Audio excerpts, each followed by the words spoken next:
Hello,အားလုံးပဲမင်္ဂလာပါညီမတို့ရှင်မျိုးပဲဖြစ်ပါတယ်ဒီဗီဒီယိုလေးထဲမှာတော့ Custom Friday ဆန်မှာလှဆွဲလို့ကောင်းတဲ့ချန်ငယ်ကေဘယ်ဆွဲနည်းလေးရဲ့အခြေခံဖြစ်တဲ့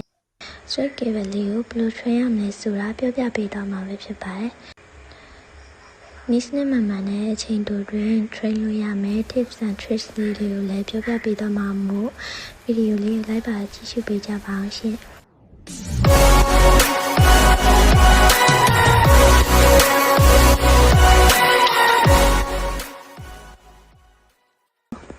ပထမဆုံးစက်တင်ကိုချိန်ပေးရပါမယ်ဒီ spare to ခွက်လေးကကိုလက်မကျတဲ့နေရာလေးမှာခွက်တိရှိနေရပါမယ်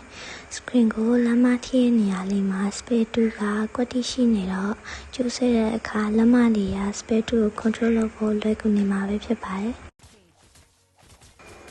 ရိုးရိုးကေပဲဆိုရင် funny hero ကလောက်နေမှာဖြစ်ပြီးတော့ဆွဲကေပဲဆိုရင်တော့ဘယ်ညာမရမ်းပဲဖြောင်းဖြောင်းလေးသွားနေမှာဖြစ်ပါတယ်ဆွဲကေပဲကိုမြေပုံရဲ့နေရာတိုင်းမှာဆွဲတတ်ဖို့ဆိုရင်ဒီသဘောတရားလေးကိုနားလည်ထားရင်ရပါတယ်ဆွဲကေပဲဆွဲဖို့ဆိုရင်ပထမအဆုံးကြိုးတစ်ချောင်းကိုအနီးနားမှာရှိတဲ့နေရန်စီကြိုပြစ်ထားမျိုးလုပ်လို့ရပါတယ်spare to မှာခုလိုဝိုင်းလေးမကုန်ခင်ဆိုရင်ဆွဲကေပဲဆွဲဖို့ပိုပြီးလွယ်ကူပါတယ်အခုလိုဝိုင်းလေးစားပေါ်လာတာနဲ့ပထမကြိုးတစ်ချောင်းကိုနေရန်နဲ့ဝေးဝေးလေးရအောင်ပြစ်ပြီးဒုတိယတစ်ချောင်းကိုနဲ့နေရန်နားလေးကိုပြစ်လိုက်ပါပထမကြိုးကနေရန်နဲ့ဝေးတာကြောင့်နေရန်စီရောက်တဲ့အချိန်ကကြာမှဖြစ်ပြီးဒုတိယကြိုးကနေရန်နဲ့နေတာကြောင့်ခဏလေးနဲ့ရောက်မှာပါပထမကြိုးနေရန်စီရောက်တာရဲ့ဒုတိယကြိုးနေရန်စီရောက်တာရဲ့ကတစ်ထက်လေးကြာပြီးတစ်ချိန်တည်းမှာပဲကျိုးနှစ်ချောင်းပြိုင်တူရောက်သွားတာကြောင့်ဟီရိုကမလုပ်ပဲကျိုးဆရာစီကိုဖြောင်းဖြောင်းလေးနဲ့လိုက်သွားမှာပါအရှိတူဖြစ်တာကဆွေးကေပဲရဲ့အခြေခံသဘောတရားလေးဖြစ်လို့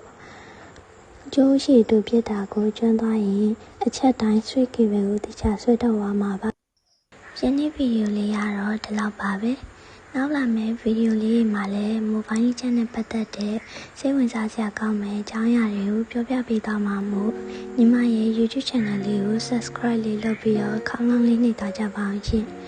အားပေးတဲ့သူတယောက်ချင်းစီတိုင်းလည်းကျေးဇူးတင်ပါတယ်အားပြီးတော့ညီမဆွေးမင်းလည်းမကြခင်လောက်တော့မှာမို့စောင့်မျှော်အားပေးကြပါအောင်ရှင်